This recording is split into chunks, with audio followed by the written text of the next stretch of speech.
Qué gozo poder estar aquí esta mañana nuevamente con cada uno de ustedes en el servicio de español. En inglés me temblaban los pies y en español me tiemblan las manos. Así que es un placer estar aquí con ustedes. Gracias, pastor. Gracias a mis segundos padres, mi mamá Raquel. Ella siempre va a ser mi mamá Raquel, sabe que ella la amo mucho. Y obviamente al pastor, nuestro pastor, el obispo, lo amamos y respetamos. Y él sabe cuánto significa su vida para mi vida. Así que gracias por permitirme venir y ser un conducto que solo Dios puede utilizar. Les felicito a todos los ministros que fueron presentados delante de la presencia del Señor el día de ayer, los que fueron ordenados. Realmente fue un servicio maravilloso porque se está extendiendo y expandiendo el mensaje del reino de los cielos aquí en la tierra, y cada uno de nosotros va a ser utilizado para que sea Él glorificado en todo lo que nosotros hacemos. Así que gracias a cada visitante que te encuentra hoy por primera o segunda vez. Déjeme decirle, esta es la mejor oportunidad que usted tiene para comenzar una verdadera y genuina relación con Dios. No es una religión más, es una relación con tu Padre Celestial, y todo lo que tú tenías por perdido, Dios lo puede restaurar según su propósito en tu vida. Así que en este instante vamos a ir al libro de Juan capítulo 6, el versículo 8 al 12. Y mientras que usted busca la escritura, quiero traer también saludos de mi amada y hermosa esposa. Por 26 años me ha aguantado esa mujer. Imagínese, no es fácil aguantarme a mí por 26 años, pero ella lo ha hecho. Así que saludos de ella, de mis dos hermosos hijos, mi hija Sabrina y mi hijo Yancés, que ya una se me fue a la universidad, y quería compartir esto porque creo que es necesario para aumentar la fe de alguien. Durante la pandemia tuvimos, cada uno de nosotros de alguna manera fue afectado en diferentes áreas, alguno económicamente, y sucesivamente habían circunstancias difíciles, y no sabía, yo estaba en esa encrucijada y le decía: Señor, ¿qué va a pasar? Mi hija está a punto de ir a la universidad, la provisión, ¿qué ha sucedido, Señor? Todo ha sido cerrado, no estoy viajando, ¿cómo hago, Padre? ¿Qué debo de hacer? Soy padre de familia y hago lo que sea por alimentar a mi familia, y en mi preocupación, mi esposa y yo orábamos, y un día mi esposa me dice: tranquilo, Dios me dijo que Él está en control de todo. Y es fácil decirlo, pero es muy, muy, muy difícil creerlo. Y en eso se nos llega una carta que a mi hija le daban una beca completa por los 4 años a Georgetown University, una de las universidades más prestigiosas del país, y cubría casi $500,000, más de $400,000. Y hay algo que me dijo: no lo puedes tener en tu banco, pero mis bendiciones son las que enriquecen y no añaden tristeza con ella. Así que todo va a estar bien. Le digo esto porque si lo hizo conmigo, también lo puede hacer con cada uno de ustedes. Nada es imposible para aquel que cree. Así que vamos a Juan 6:8, una escritura sumamente conocida por cada uno de nosotros. Dice así la palabra del Señor: otro de sus discípulos, Andrés, que era hermano de Simón Pedro, le dijo: aquí hay un muchacho que tiene 5 panes de cebada y 2 pescados, pero y 2 pescados, pero siempre hay un pero. Siempre tenemos un pero. Dice: pero, ¿qué es esto para tanta gente? Y Jesús responde: hagan que se sienten todos, ordenó Jesús. En ese lugar había mucha hierba, así que se sentaron, y los varones adultos eran como 5,000. O los hombres adultos eran como 5,000. Y quiero añadir esto porque es muy importante que usted entienda: no es que las mujeres estaban excluidas, sino en aquel tiempo se contaba por familia, y cada hombre representaba esa cabeza de hogar. Realmente lo que quiere decir la traducción es que eran 5,000 familias, y eran ordenadas por las cabezas del hogar, que eran los hombres. Es decir, que se puede estipular, y hay un debate teológico con esto, pero se puede estipular que era un aproximado de entre 15 a 20 mil personas. Algunos teólogos dicen hasta 25,000 personas que estaban ahí escuchando la palabra del Señor y que necesitaban ser alimentadas por Él. Jesús tomó entonces los panes, dio gracias y distribuyó a los que estaban sentados todo lo que quisieron. Lo mismo hizo con los pescados. Una vez que quedaron satisfechos, dijo a sus discípulos: recojan los pedazos que sobraron, para que no se desperdicie nada. Recojan los pedazos que sobraron, para que no se desperdicie nada. Hoy quiero hablar por unos minutos. Recoge las sobras. Recoge las sobras. Padre, hoy me presento delante de ti nuevamente como ese conducto, ese canal o ese vaso que tú, oh Dios, quieres utilizar para que tú seas glorificado. Me pongo a tu servicio y reconozco públicamente que sin ti nada soy, pero contigo todo lo puedo. Así que en este momento, Dios, te pido que vengas y te manifiestes sobre nosotros a través de mis labios, que me des sabiduría, inteligencia y ciencia en toda arte, y tu espíritu esté sobre mí. Dame revelación e interpretación de tu palabra, para que nuestros corazones sean movidos para hacer tu perfecta voluntad y cumplir tu propósito. En el nombre poderoso de Jesús lo pedimos y lo recibimos. Amén. Denle un aplauso a ese Dios maravilloso nuevamente.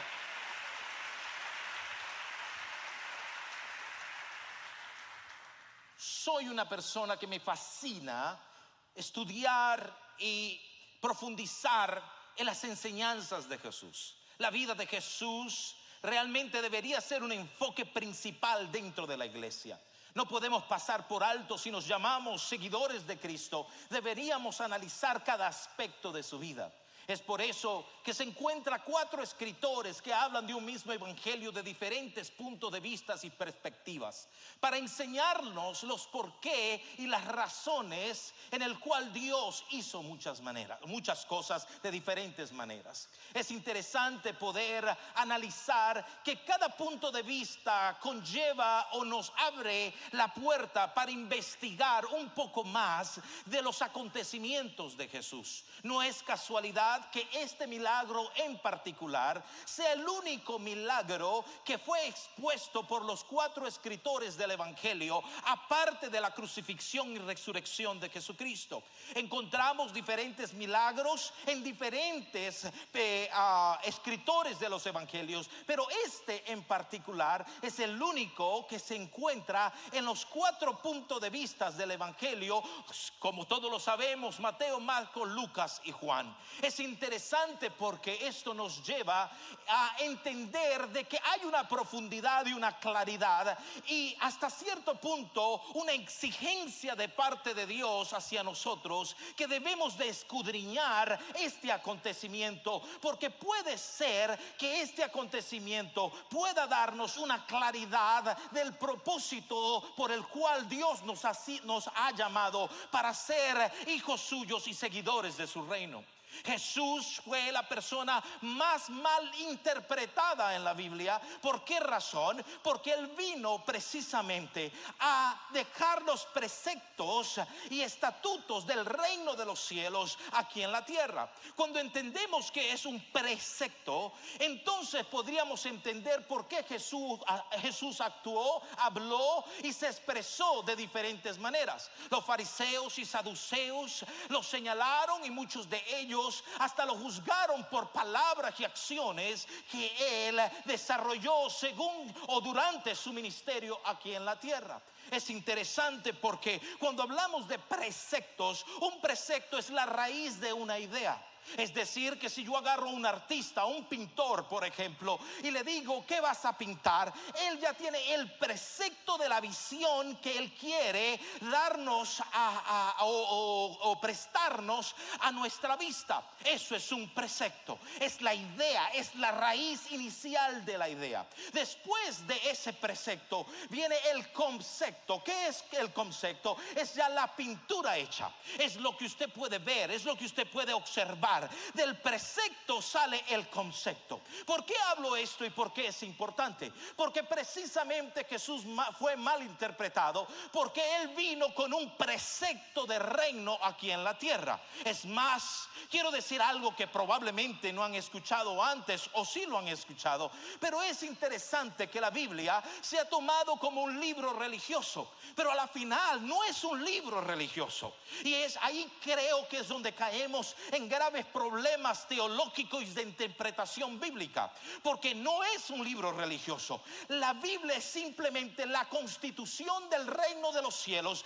dada a los hombres para que nosotros podamos tener entendimiento de lo que Dios quiere transferir de los cielos aquí a la tierra. Por eso Jesús, cuando enseñó a orar, lo primero, después de dar alabanza y gloria a Dios, dijo: venga tu reino y hágase tu voluntad aquí en la tierra como en el cielo. Eso se puede interpretar como: Señor, yo quiero que sea manifestado tu reino, tu estatuto, tu poderío sobre nosotros, para que podamos entender los preceptos y los conceptos de lo que está escrito en tu constitución divina, para yo poder obtener los beneficios que están escritos para mí y pueda acercarme delante del trono de Dios con confianza, delante de su presencia, donde hay oportuno socorro. Por eso la Biblia consecutivamente habla de acercarnos confiadamente delante del trono de la gracia. Habla de un rey, habla de un reino, habla de un señor, habla de un juez, habla que somos embajadores del reino de los cielos aquí en la tierra. Es decir, que cuando vamos al vocabulario divino, es un vocabulario de reino y de autoridad, y no de religiosidad.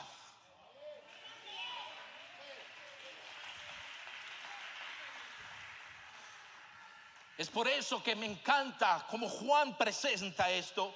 Y escogí a Juan como la base, aunque sabemos que los otros escritores de los evangelios también presentan esta historia. Pero Juan tenía en vista una claridad de lo que Jesús era, y quería presentárnoslas a nosotros como gentiles. Él quería que nosotros entendiéramos quién verdaderamente era Jesús.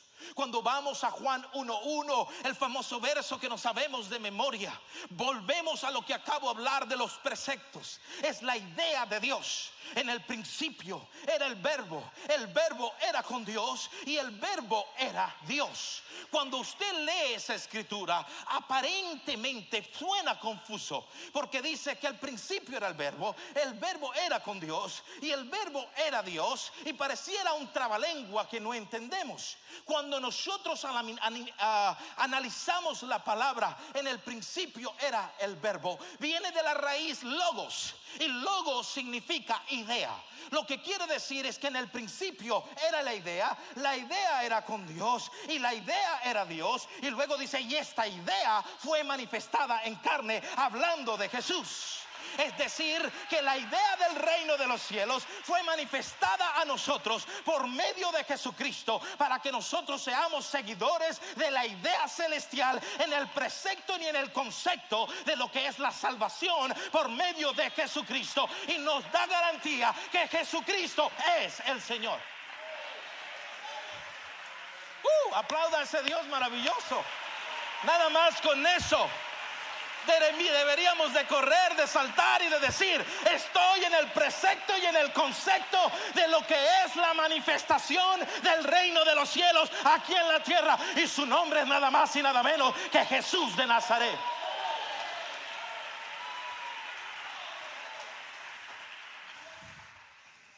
Y Juan se esfuerza por presentar cada acontecimiento de Jesús desde un punto de vista muy personalizado.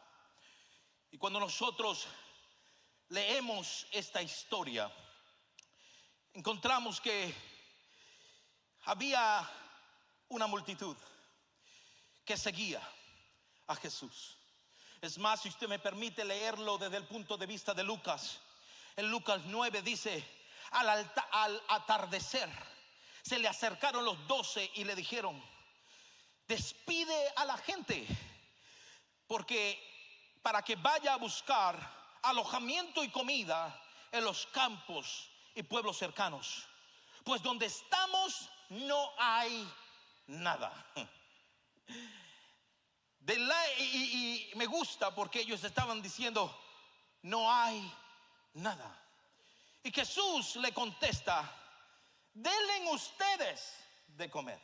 Ahora, permítame usar mi imaginación, y como dije en el servicio de inglés, se lo digo a ustedes ahora. Si usted se lo permite a Hollywood, por favor permítamelo a mí también, porque la mayoría de las películas son de la imaginación del hombre, y usted se sienta y se disfruta y hasta llora con la película.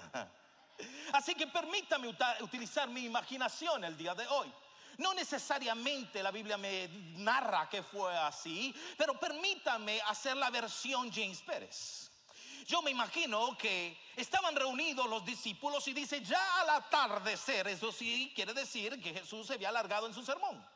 Jesús había tomado el suficiente tiempo para enseñar a la multitud y ya estaba tarde, ya estaba en la caída del sol y ellos estaban un poquito preocupados. Y me imagino que los discípulos estaban en la esquina hablando entre sí, como a veces se sientan los servidores por ahí. Dice: el pastor ya se está tomando mucho tiempo, hay que ponerle, manda al pianista por favor.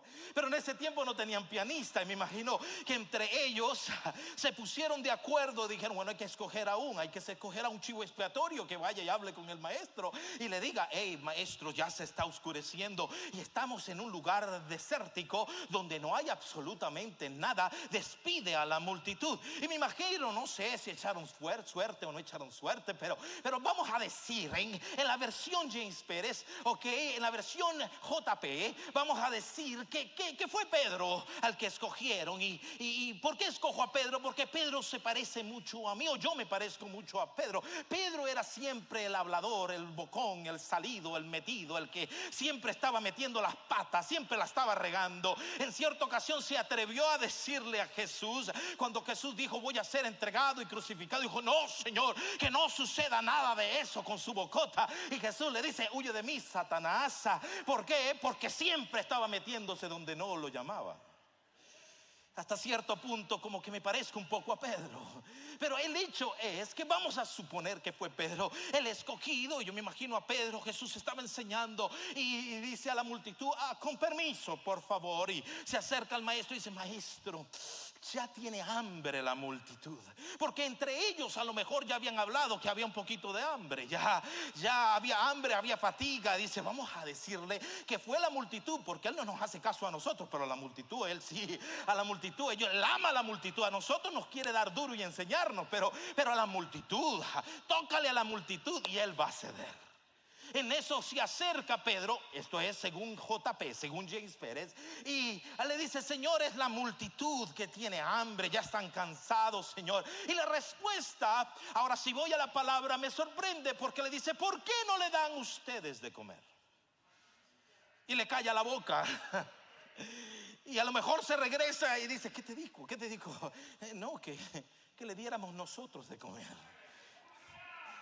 Y yo me imagino que estaban ahí y dijeron: bueno, pero ¿qué tenemos? Y vieron a lo mejor a un niño que estaba jugando por ahí y vieron que tenía algo de comida, le agarraron y le dijeron: bueno, aquí nada más hay 5 panecillos y 2 peces, esto no es suficiente para nadie, vamos a utilizarlo como excusa. Se lo presentas y le dice: mira, esto es poco lo que hay, esto no es suficiente, así que por favor despide a la multitud. Pero cuando van y se lo presenta, la sorpresa es que Jesús le dice: eso es todo lo que tú tienes. Si eso es todo lo que tienes, ok, perfecto, porque yo de lo poco puedo hacer mucho, y ahora vamos a trabajar para poder hacer lo que yo quiero obrar y el milagro que se puede manifestar.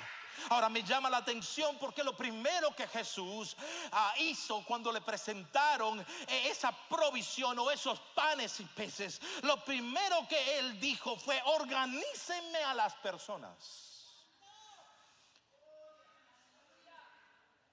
Dice, póngamelo de 50 y de 100. Así lo dice Mateo, Lucas lo dice de otra manera. Pero a la final, si sacamos la conclusión general de los 4 escritores del Evangelio, llegamos a la conclusión de que Él nos mandó a organizar. Me llama la atención porque muchas veces nosotros queremos que Dios haga un milagro sin estar organizados. Y muchas veces nosotros pretendemos que Dios haga las cosas a nuestra manera, cuando Dios está diciendo, si ustedes quieren que yo manifieste mi poder sobrenatural multiplicador, van a tener que organizarme. La situación desordenada que está en este momento, y es probable que Dios te está hablando a ti hoy y te está diciendo, vamos a organizar tu vida para que puedas ver manifestada la multiplicación que yo quiero hacer contigo.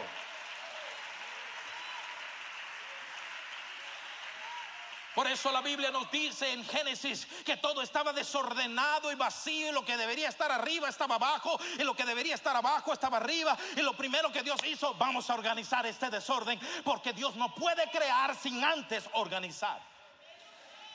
Y yo creo que ahí es donde fallamos nosotros, los seguidores de Jesucristo, que pretendemos forzarle la mano a Dios para que Él haga conforme a lo que yo quiera, conforme a mi voluntad, conforme a mi propósito. Y la Biblia nunca habla de mi propósito, ni habla de mi voluntad, sino habla de su propósito y habla de su voluntad. Por eso Él dijo, venga tu reino y hágase tu voluntad.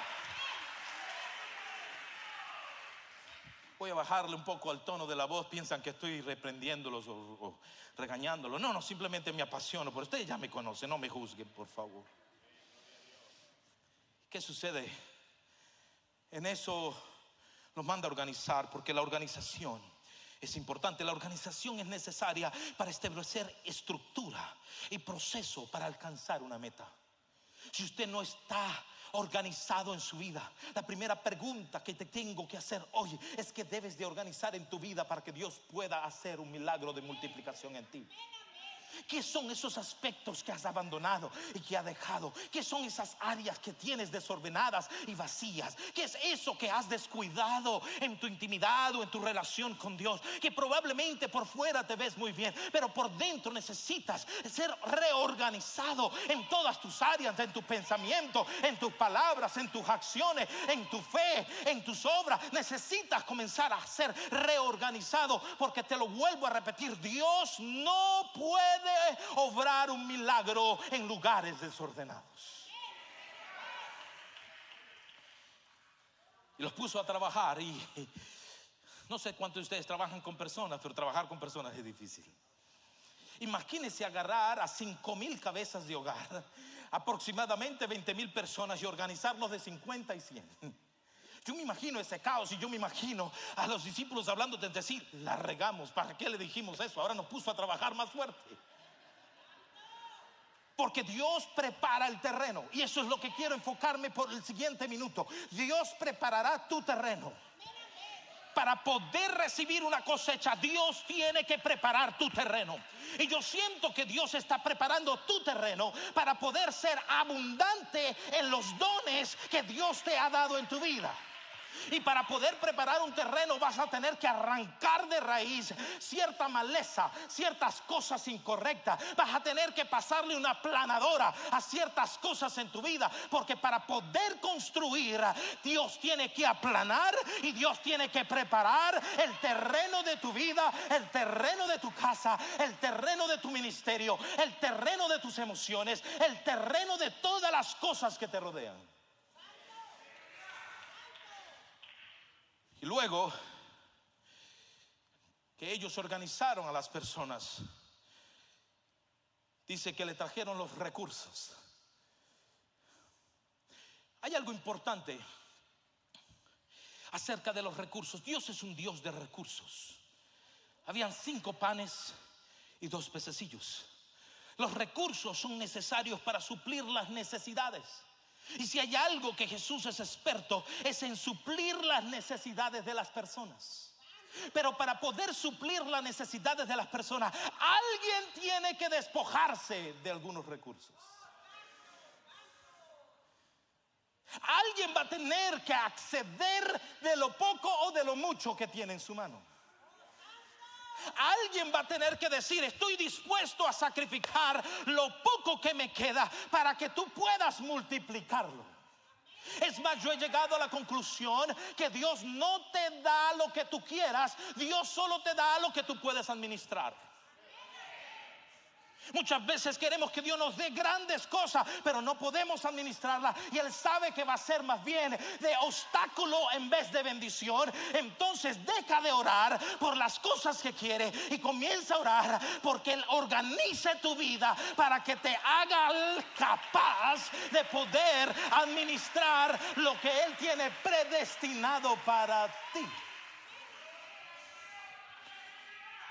Tomó los recursos en sus manos y luego levantó los recursos y agradeció al Padre Celestial por ellos, reconociendo que los recursos provienen solo de Dios.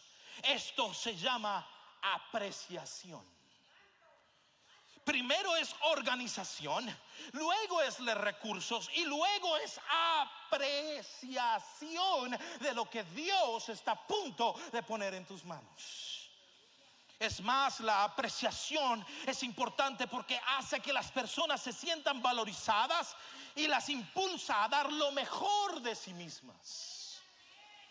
Entonces Dios toma en sus manos esos recursos que tú tienes y da gracias por ello, y aún da gracias por lo que tú estás dispuesto a ceder. Luego que da gracias y tiene un corazón agradecido, dice: se partió los alimentos y fueron entregados a los discípulos. Esto es delegar. Y quiero que me pongan atención porque lo estoy llevando en una jornada en la cual usted va a poder entender hacia dónde Dios quiere hablarte el día de hoy. Quien sabe distribuir tareas de forma correcta y justa, cree en el potencial de los demás. Eso es delegar. Dios delegó a ellos y tomó el pan. Y me llama la atención porque cuando nosotros vemos que Él toma el pan, había hambre, había escasez, y yo me imagino que los discípulos cayeron en cuenta. Como dicen por ahí, le cayó el 5 a alguno de ellos. Y voy a seguir utilizando a Pedro, aunque la palabra no lo menciona, pero ya lo agarré como como el personaje, y lo voy a seguir utilizando. Pero yo me imagino que uno de los discípulos dice: ok, ya sé, se me cayó el 5, yo sé lo que va a hacer. Porque en el Antiguo Testamento se ve cuando los profetas oraban y había multiplicación de los panes. Esto no es nuevo. Ellos entendían, ellos estudiaban el Antiguo Testamento y había grandeza, crecían los panes. Y tiene razón, se tiene hasta cierto punto lógica que si yo quiero que algo sea multiplicado, primero se va a engrandecer, primero se va a hacer grande. Y yo me imagino a Pedro diciendo: maestro, por favor, ora por el mío primero, ora por mi pan primero. ¿Por qué? Porque yo sé que estás a punto de hacer una obra grande. Y dice que él lo tomó en sus manos, ok, lo bendijo, lo presentó al Señor y dio gracias al Señor, y luego lo partió. Y cuando se lo entrega a Pedro, Pedro ve el mismo pedazo de pan y dice: un momento, esto no ha crecido ni 1 centímetro. ¿Qué sucedió aquí? ¿Qué está sucediendo aquí? Tú estabas supuesto, es de lógica. Es de lógica. Tú eres Dios manifestado en carne. Es de lógica. Si tú oras, él pensaba que le iba a dar un 20-footer. Le va a dar 20 pies. Y ahí iban a poder comer todos. Y Pedro dice: espero que sí, que estés orando todavía, Señor. Sigue orando, por favor, porque el pan no ha crecido. Y aquí hay algo importante que llamó mi atención. Porque el milagro no ocurrió en las manos del maestro. Ahí no ocurrió el milagro. Ahí ocurrió la bendición. Cuando viene y se lo da. Usted va a tener que predicar conmigo hoy. ¿Quién nos manda a ser mi amigo? Venga. se lo da a Pedro. Y Pedro a lo mejor va a ir a repartir los panes y dice: ay, Dios mío, ¿cómo va a alcanzar? Y me imagino que se acerca y le dice: toma, pero toma un pedacito chiquito. Y tú toma un pedazo grande. Te dije que un pedacito chiquito, por el amor de Dios, angurriento. ¿No te estás dando cuenta que hay que llevarle la corriente? El maestro se equivocó, esto no creció. Lo que Pedro no entendía es que a través de que él repartía el pan, el milagro se estaba activando, porque el milagro no estaba en las manos de Dios, el milagro estaba en las manos de los que repartían el pan. Lo que quiero decirte hoy es que el milagro está en tus manos. El milagro está en el acto de fe. El milagro está en que yo voy a creer que lo que él dijo se cumplirá. Y a medida que iban pasando el pan se iba multiplicando, y cada vez agarraban pedazos más grandes, y no había importancia, porque estaban saciados, estaban siendo saciados a la abundancia. Lo que quiere decir esto es que Dios está a punto de dejarte saber que no va a haber más escasez. ¿Por qué? Porque el milagro está en tus manos. Oh, ojalá alguien pueda escuchar el sonido de mi voz en esta tarde. El milagro ya se encuentra en tus manos.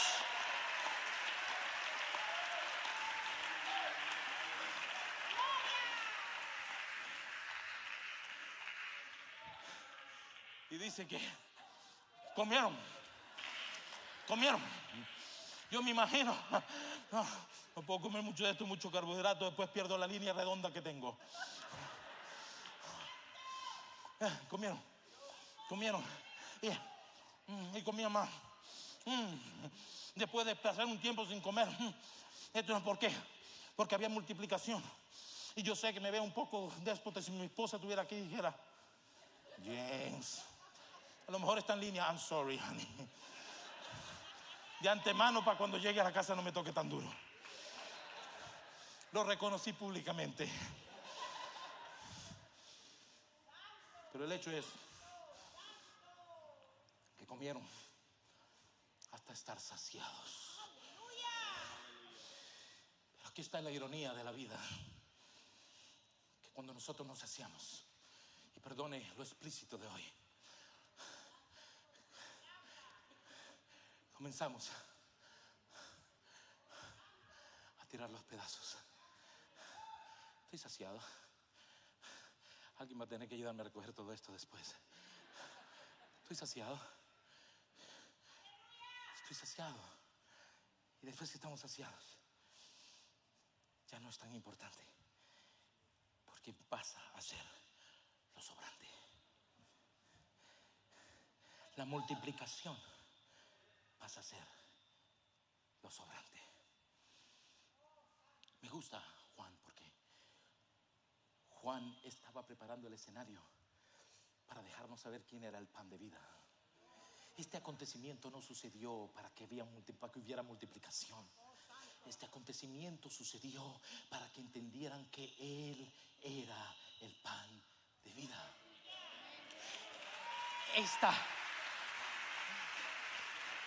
Este milagro de multiplicación sucedió solo para que entendieran que un día Él iba a ser quebrado, iba a ser comido, para darnos sanidad y saciarnos de toda nuestra necesidad. Juan sabía.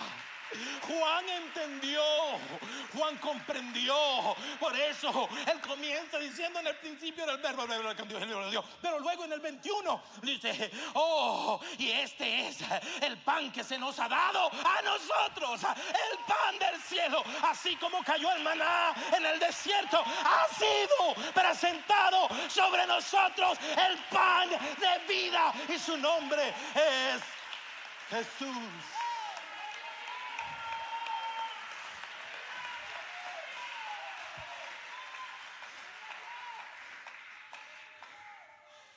Después que fueron saciados,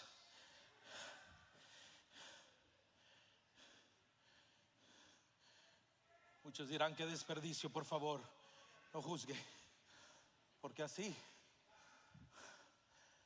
hemos tirado al pan de vida.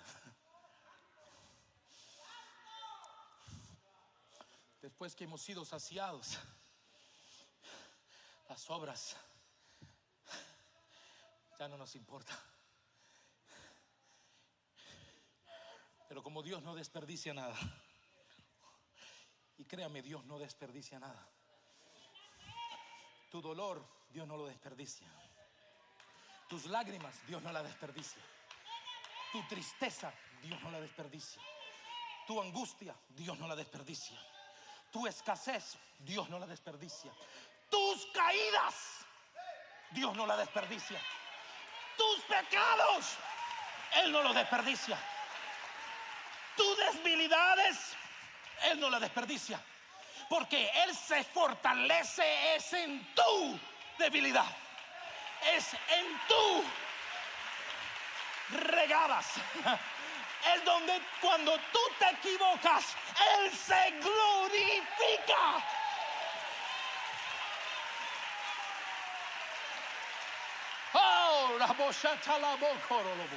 Adóralo por un momento, porque sé que han venido gente quebrada, quebrantada, angustiada, desesperada, diciendo: la regué. Dios no desperdicia absolutamente nada.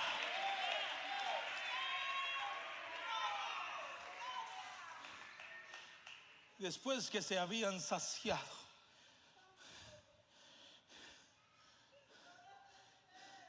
cuando hubieran sido saciados, le dijo a sus discípulos: recoged los pedazos que sobraron, para que no se pierda nada. Recoge las sobras. ¿Qué es aquello que se ha caído de tu vida? ¿Qué son esos desperdicios o esos pedazos que has tirado? Lo que Jesús estaba diciendo era: yo voy a ser crucificado y muchos me van a negar, y muchos van a tirar los pedazos después de haber sido saciados, porque había una multitud ahí, como 20,000 personas, y solo vemos que 70 fueron los únicos que quedaron después de tan grande multitud. El resto lo que hizo fue ser saciado y tirar las sobras. Pero Jesús te manda a decir: hoy es hora que comiences a analizar en tu vida qué has desperdiciado en tu vida, qué es eso que has tirado en tu vida, qué es aquella condición en tu vida que está siendo tirada y que a lo mejor dices: ya de esta no puedo salir. A lo mejor has pasado por dolor, angustia, necesidad, y a lo mejor te sientes como que ya no necesito ni siquiera recoger las sobras, porque eso me ha sobrado. Pero Dios quiere que vayas y vuelva a recoger lo que Él te ha dado, porque te pertenece a ti. El diablo te lo ha robado o te lo ha querido robar, pero Él todavía tiene un llamado para ti. Él todavía tiene un milagro para ti. Él todavía quiere ponerte en acción. Él todavía quiere utilizar tus manos. Él todavía quiere utilizar tus labios. Él está haciendo un llamado verdadero: vayan y recogen lo que ha sobrado, porque yo no quiero que se pierda nada.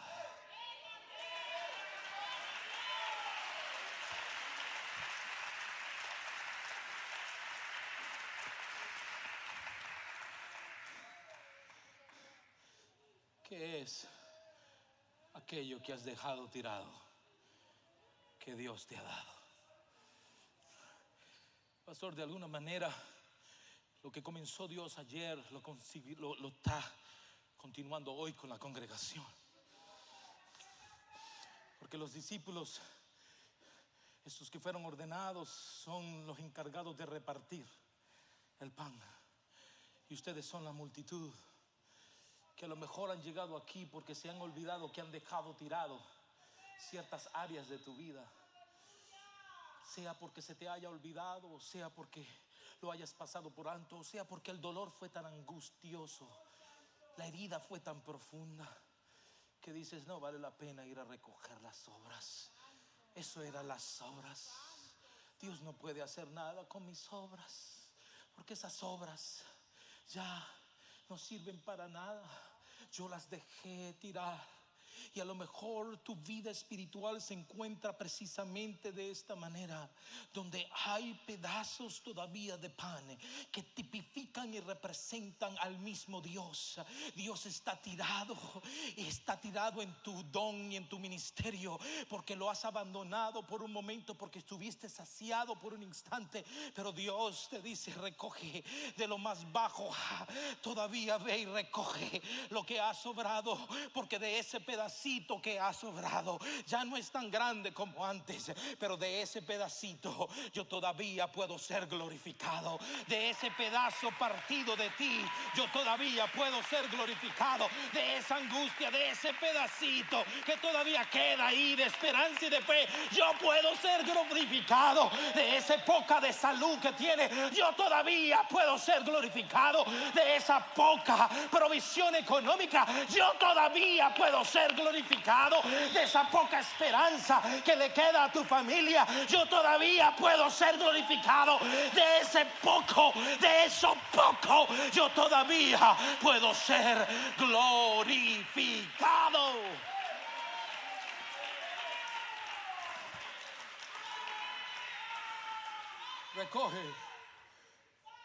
Recoge los pedazos.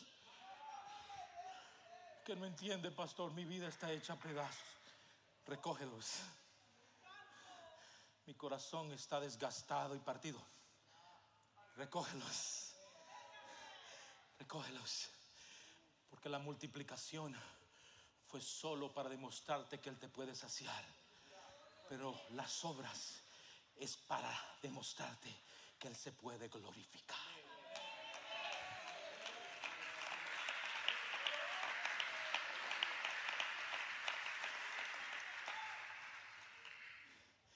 ¿Qué es ese don que tienes ahí? Que es una migaja. Yo no predico como fulano. Yo tengo a muchos que admiro. Usted uno de ellos, Pastor Sam, y usted lo sabe por años. Lo admiro por su constancia, dedicación.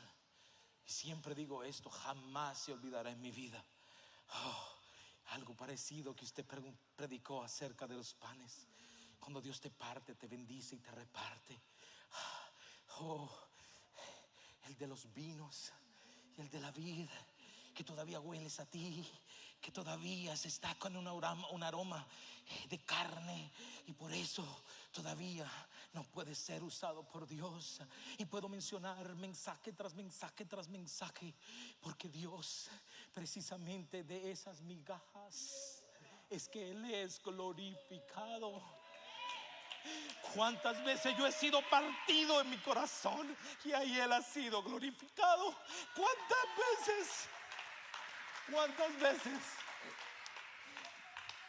has pasado por dolor, por angustia, y es ahí, es donde Él ha sido glorificado? De las migajas Dios puede ser glorificado. Dios todavía tiene un ministerio para ti. Dios todavía tiene un llamado para ti. Dios todavía cree en ti. Dios todavía quiere llamarte y decirte: ven, recoge eso, que yo todavía voy a ser glorificado de lo que ha sobrado. Puestos en pie en esta mañana,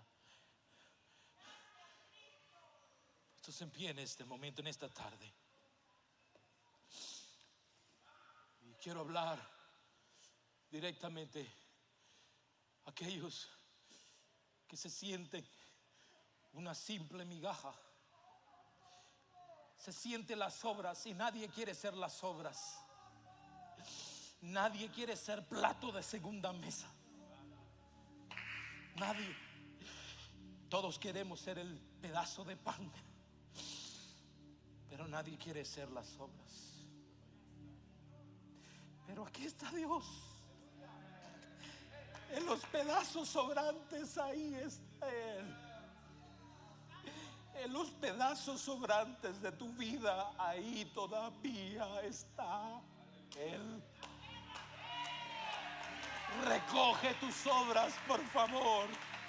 Hoy ven al altar corriendo y dice: Señor, ayúdame, quiero recoger mis obras. Si Dios te ha hablado, quiero que vengas a este altar y digas: Señor, estoy quebrado, estoy quebrada, no sé qué hacer, pero hoy yo voy a recoger mis obras. Eso sobrante, eso diminuto, eso que es simplemente insignificante para mí, eso que a lo mejor ya no es grande, ni bello, ni hermoso, sino es doloroso y angustioso, pero todavía vengo hoy a recoger lo sobrante, porque sé, entiendo que tú no desperdicias nada. Dios todavía quiere llamar a alguien más al ministerio. Dios quiere reactivar ese don que Él ha puesto en ti, que a lo mejor tú ya lo has visto como sobra, como insignificante, como un pedazo de pan insignificante en tu vida. Pero Dios te manda a decir: ve, recoge los pedazos. Recoge los pedazos. Recoge los pedazos de tu corazón. Recoge los pedazos de tu alma. Recoge los pedazos que han sido maltratados por las circunstancias de la vida. Recoge los pedazos que te ha dejado el abuso. Recoge los pedazos que te ha dejado las cosas fuertes que has pasado últimamente. Recoge los pedazos de los señalamientos que te han hecho y de las injusticias que han hecho contra ti. Recoge los pedazos, hijo.